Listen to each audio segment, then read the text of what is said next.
and Stairs hurdle, no thistle crack, but we have Alpha des Obeaux, and he will wear saddle cloth number 1 for trainer Mouse Morris and pilot Brian Cooper. 2 is an absentee. 3 is Diamond King, Davy Russell. 4, If in Doubt, Barry Garrity. 5, Lieutenant Colonel is David Mullins. 6, One Track Mind, Gavin Sheehan. 7, Shane's Hill, Ruby Walsh. 8, the horse that needs no introduction, the 12-year-old, 1,000 Stars, the equine millionaire and prize money. 9, Ginny's Jewel, Ian McCarthy. And number 10, Legacy Gold, the mare by Goldwell, trained by the Crawfords, the mount of Andrew Lynch. Tom Lee, Alpha des Obeaux. You can back him in the ring 5-4. In the absence of the mighty Thistlecrack, whose gain is his loss, if you will, because when you look at Alpha des Obeaux, second to Thistlecrack at Cheltenham, Shane's Hill occupied the same position at Aintree. The money is for Alpha des Obeaux, who's proved himself a class horse. He's the top rated. The handicapper thinks he's the best of these anyway, 158. However, breathing down his neck is Diamond King. A little bit of concern and actually a market drift on the betting exchanges. Gordon Elliott live on RTE television this afternoon suggesting he wasn't absolutely certain this horse is a true 3-miler. Maybe better slightly down in trip. He's proven himself at the Cheltenham Festival, that Coral Cup win. Of course, this is first assignment at the 3 miles. Shane's Hill, no shortage of quality there. And, of course, this much easier than the last day at Aintree. The money each way, maybe one at a bigger price creeping into the equation, is the British trained horse One Track Mind for Warren Greatorex. That bad luck he endured with the Nipper last night. Well, One Track Mind, a winner at Newbury.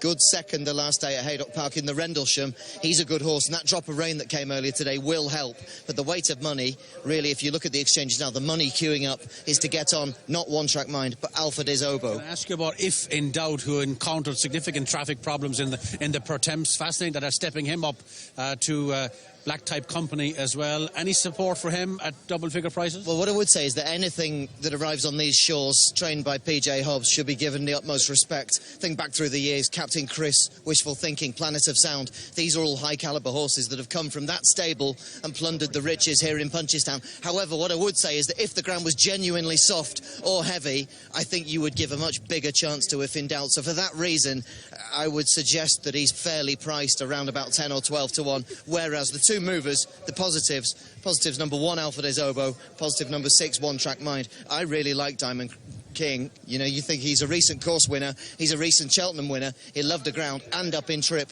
Just a little concern about the comments of his trainer, Gordon Elliott, who nonetheless could be on for a real good day.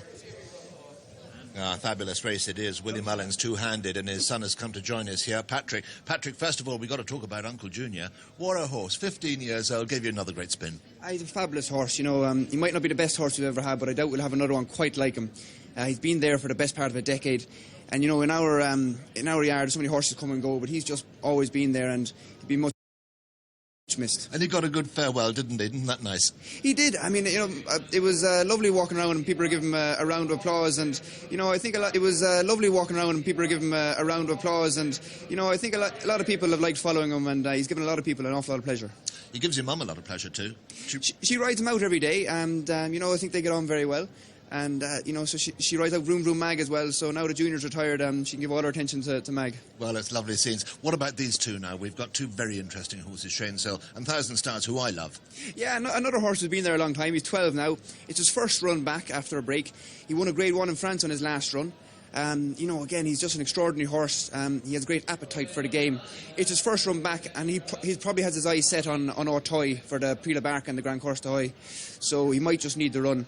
Shane's Hill was 7 lengths behind Thistlecrack in Aintree, ran a blinder. He won the champion bump here with Jamie Codd. He goes in the track. It's a very tight race, but I'd like to think that he could get his head in front today. Oh, so interesting. Stay with us, Patrick. We're going to hear from Philip Hobbs. Yes, we certainly are. Great to see Philip here today. And, of course, he's got If in Doubt for JP McManus today. He's a winner of 5 races. Now, he was pulled up last time at Ferry House. So how's he been, Philip, since then? Yeah, that was the last time in Ireland. No, Easter Monday last year. But since then he's been third at Cheltenham Festival and second at Aintree in the handicap. Little bit outpaced in Aintree, was he? He was, particularly around those sharp bends. You know, that wasn't probably ideal. And at Cheltenham he was very unlucky. He got interfered with twice on the run-in, which could well have made the difference. But there we are. So. Yeah, he's certainly not without his chance here. No, I mean, he won the Great Yorkshire Chase at Doncaster last season, but we've given up the chasing because he doesn't really enjoy it. And he's gradually got confidence again back over hurdles, which I think is helping. 5 millimetres of rain since last night. Is he going to be happy with that? All the more rain the better, because essentially he wants 4 miles over hurdles and we can't find a 4-mile hurdle race. The snow's start again, my goodness. Now, tomorrow, you've got 2 runners tomorrow. Tell us a little about those before I let you go. No comment in the bumper tomorrow. Yes, absolutely, yeah. Kaftari, he's a lovely horse. And, obviously coming back here, we're allowed to run him back in a bumper again, having run a hurdle race, which we can't do in England. So we thought we'd try and make advantage of that. And then we've also got Mendip Express in the Hunter Chase tomorrow. So, obviously, JP's always taken a lot of beating, but he was third at Aintree over the national fences, so hopefully run well. Hopefully so, and hopefully you'll run well in this one. Thanks, Philip. Good to see you. Thank you. Thanks a lot. Oh, it's a great race. There's Alpha de Zobo. Now, he has nothing to fear on his best form, but my goodness, he is the 5-4 favourite, worthy favourite. Brian Cooper rides him. 20 lengths clear of the third in Cheltenham. He was beaten by Thistlecrack, well beaten, but my goodness, Thistlecrack is something special. There's number 3, Patrick. Diamond King got a brilliant ride off Davy Russell in Cheltenham. He wears a tongue strap, and I just wonder, with a bit of rain coming last night, will 3 miles on this softened ground stretch his stamina? Well, we heard Philip Hobbs talk all about if in doubt. I can't make any more to it. He's the man that trains him and looks after him. I hope he runs a big race for him. Lieutenant Colonel is an interesting one. He's won 2 Grade 1s last season. He just wasn't good enough at Cheltenham. He was pulled up behind Thistlecrack. Promising return, though, when he was runner-up behind Snow Falcon, and that was his first run since running here, when 4th behind Jetski. One Track Mind actually was bred by Tony Mullins, Warren Gatro's runner. He ran well behind Rev de Savola at Haydock back in February. He hasn't run since, but a nice ground. He beat San Bernardino and Lord of Hope at Newbury before that, and he's sure to run a good race. Shane's Hill is another King's Theatre. He was 7 lengths behind Thistlecrack in Aintree, the same as Alpha de Zobo was in Cheltenham. He's 82 pounds below him, but I just think the course, he goes particularly well in his course, and that might hand the advantage to him. 1,000 Stars is back again. He looks fantastic. Dick Dowding leading him up there. He's our head man. It's his first run of the season, and I think probably his eyes are turned to Auteuil later in the summer. Jenny's Jewel, one of the 2 mares in the race. She's a really consistent mare. The form reads pretty well behind Vroom Vroom Mag. She was only beaten 3.5 lengths or so at Ascot. Went to Warwick next time, though, and finished 3rd behind Flute Bell. And last time out at Thurles was a good winner when beating Val de Furbe. Well, Legacy Gold is Stephen Crawford's runner. Andrew Lynch on board. She's been chasing Willie's 2 good mares around the last couple of runs, Vroom Vroom Mag and Annie Power, and she was 4th to Carl's Thresher at Kempton as well too. She's definitely going to run a good race and has a little bit less to follow than the likes of Annie Power and Vroom Vroom Mag here anyway. Alpha de Zobo, 5-4 favourite. Guys, we might just have a look at the performance at Cheltenham. Well beaten by the winner, but a long way clear of the third. Yeah, and a good run at Aintree after that as well too. He's a good horse, Alpha de Zobo. He's run some good races. Yeah, we'll have a look at that. He's another of these horses that he went. No, he went only to Cheltenham, didn't go to Aintree. No. Here he is. Yeah. The winner's won well, but he's been, as Robert says, he's a long ways clear of the others. He's pulled an awful long way clear, and a great example of Mouse Morris getting one ready for today. And we all know that Mouse's horses are in fantastic form this spring, so this horse might just get his just desserts here today. Patrick, the winner, you're going to meet the winner next season, your stable, no doubt about it. I think they're going to go jumping with him. Yeah, I saw Colin Tizard interviewed after Aintree, and he was just having second thoughts about it. When a horse is so good at what he does, do you change? I mean, that division, that staying hurdle division, can be dominated for multiple years. You see that every year, Barracuda, Big Bucks, English Reaver. So it's a big decision for them to make. I hope they stay hurdling. That's interesting. We'll get that message across. There he is anyway, finishing second to a very, very impressive winner. Shane's Hill, now we can have a look at him at Aintree. Just gets touched off. Well, he doesn't get touched, he gets beaten about the same distance. Yeah, it a bit easier. I think, to be fair now, Thistlecrack was very, very good at Liverpool. I mean, he's absolutely running away down here. Wings, hurl after hurl, and he was very impressive. For me, I thought Alpha de Zobo put up a better performance behind him at Cheltenham than Shane Sill did here. Now, Shane Sill has run a great race, but this horse, look at him, he's going down to the line like as if he's only after jumping in. I'm not sure I've ever seen a horse running away down to the last in a Grade 1 like he is. He's not just in his hands, he's running away with him. Extraordinary. Don Run used to do that, Patrick. Before my time.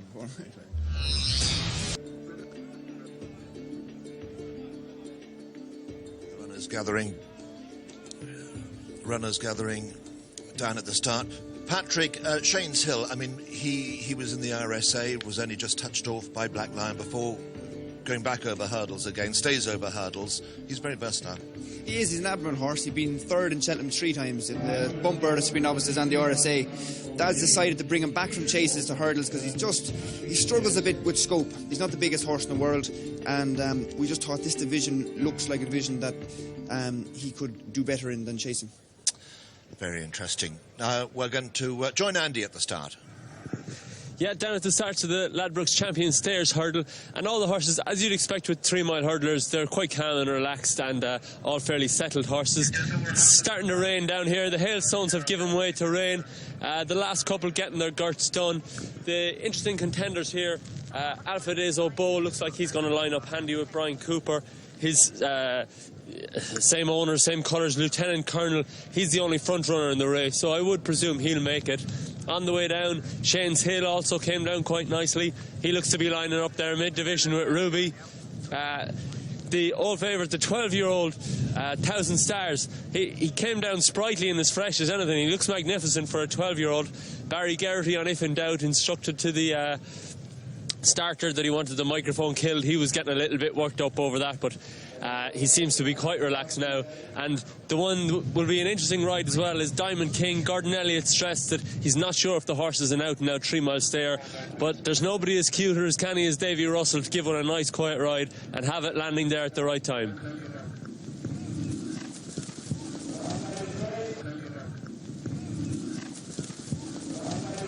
That's off in front, followed by the British Challenger, One Track Mind in second, and then comes Alpha Des Obeaux. Behind him is If in Doubt, and then Jenny's Jewel, and alongside her the other mare Legacy Gold and the grey 1,000 Stars with Shane Hill as stable companion on the inside. Held up at the back is Diamond King. Clear that flight. Jenny's Jewel a bit slow over it, lost a couple of places as Lieutenant Colonel leads them towards now second flight. Lieutenant Colonel in the lead from One Track Mind, and then comes Alpha Des Obeaux, Shane's Hill on the inside, Legacy Gold and Jenny's Jewel. If in doubt, behind them then 1,000 Stars, and bringing up the rear is the Coral Cup winner Diamond King.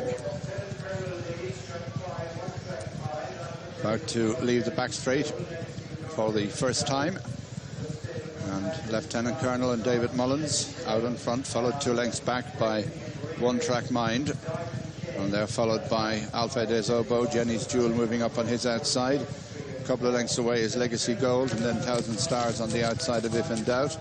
Jenny's Jewel again a bit slow. Shane's Hill is last but one, and to bring up the rear is Diamond King.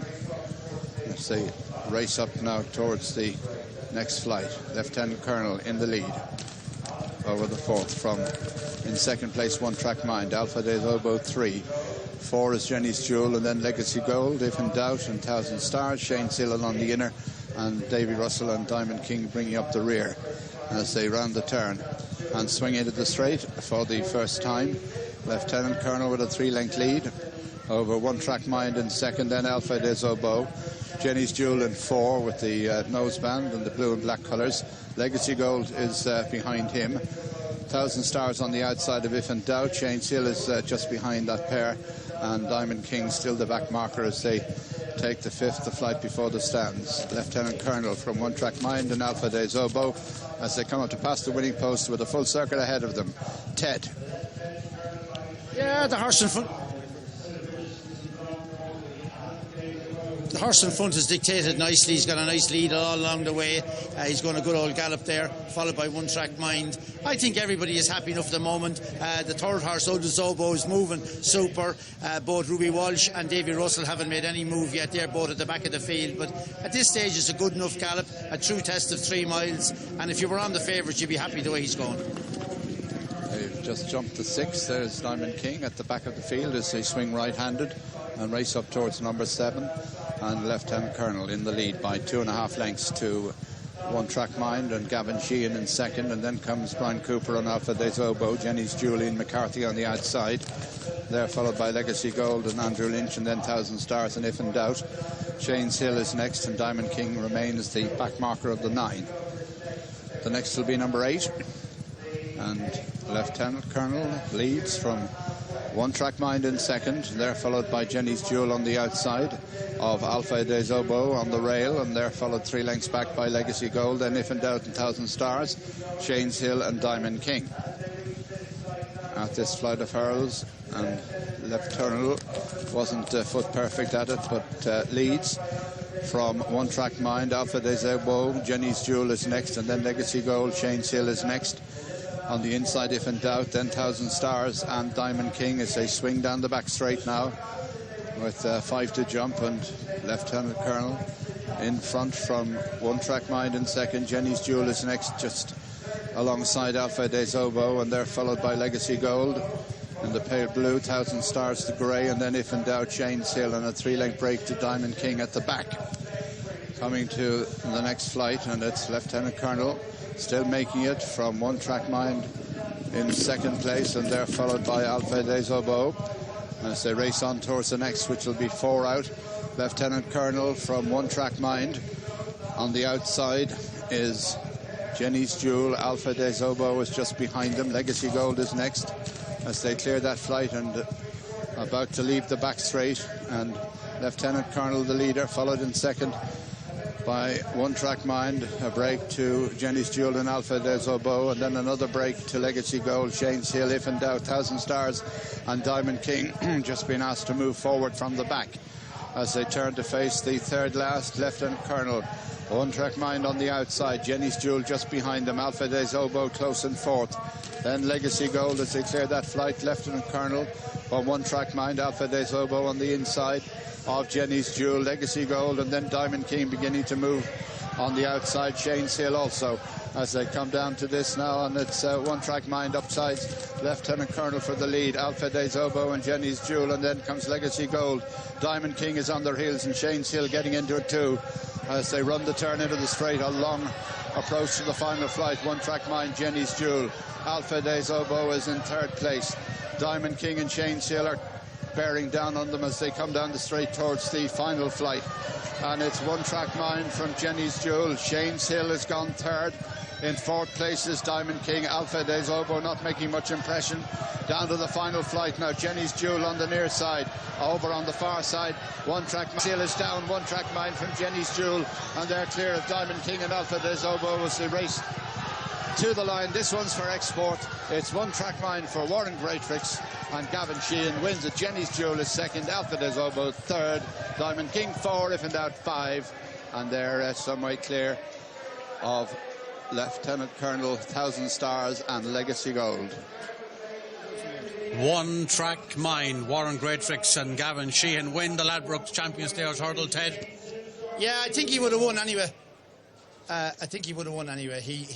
Ruby's horse looked like he was just getting a bit empty going to the last days. Ruby walking away, he's okay anyway. But he just took, I thought for me, a bit of a dying lip at the last. What do you think, Patrick? He was getting there, but I don't think he would have beaten the horse in front. Do you?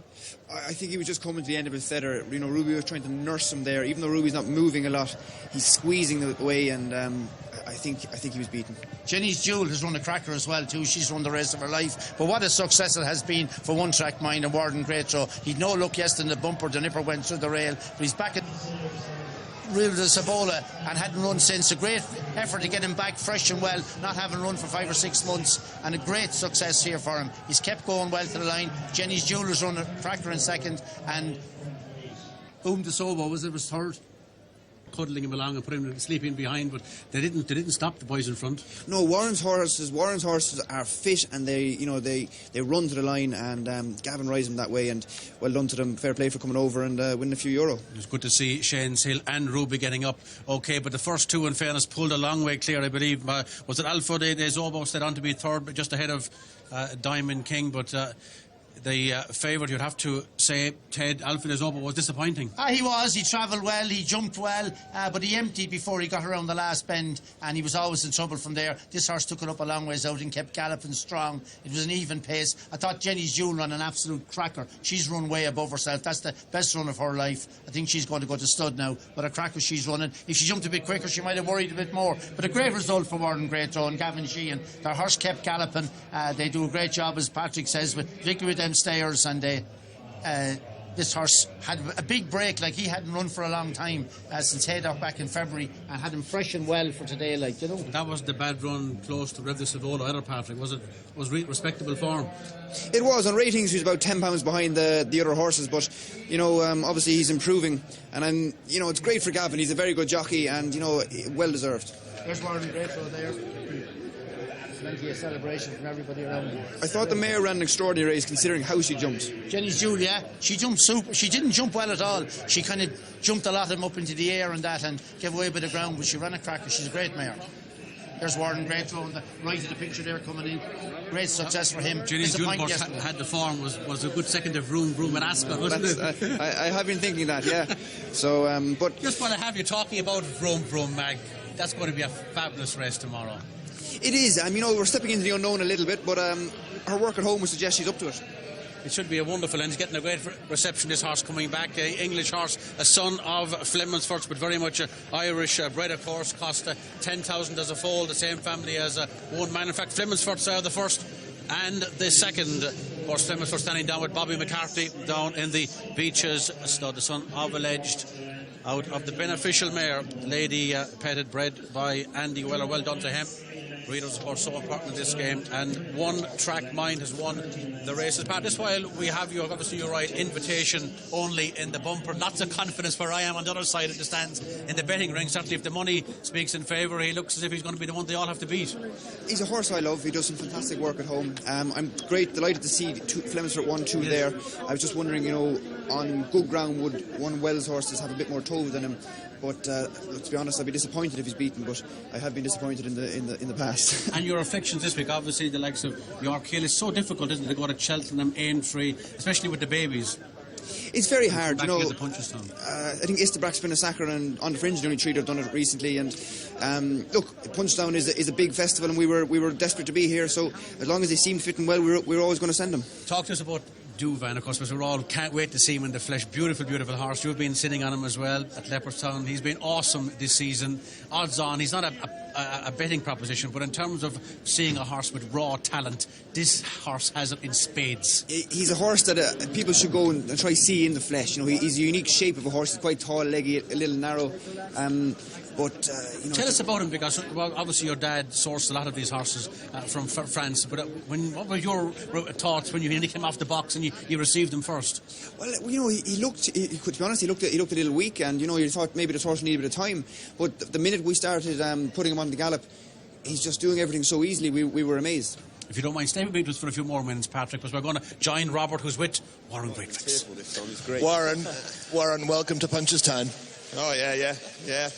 Came here for my first time last year, loved it, and we brought a little team this year, and yeah, brilliant. This fella is so game. Yeah, he's a lovely horse. We brought him along slowly, and this has been the plan most of the season, to be honest. Just depending how he ran at Haydock, and he ran a blinder then, but he's improved a lot since then, and we've given him time, and it was one of those surreal feelings all the way round. I'm happy the whole way round, and no, Gavin, we were sent him, we broke him, we've had him from the start. Gavin loved him. Andy Weller was his sponsor, so he persuaded him to buy him, and the rest is history. He kept answering every call. Yeah, and I mean, brilliant jumper. He'll go chasing next year, I would have thought. I'll speak to them, the owners, but he's bred for it, isn't he? He's a son of Flemonsford. Yeah, he is a real stayer, and the whole thing was, Gavin, go out and make sure it's a test. And when he went to challenge quite a way out, I knew we were in business then, because the horse doesn't do a lot, and he had plenty left, jumped the last very well, and he was never going to get beat from then. Talk of excitement. Oh, it's fantastic, and the owners they're brilliant, and this is what it's all about, isn't it? Well done, Warren. Lovely, thanks. Yes, congratulations, Warren Greatrex, the man, of course, who masterminded the rise of Cole Hard in last year's World Hurling.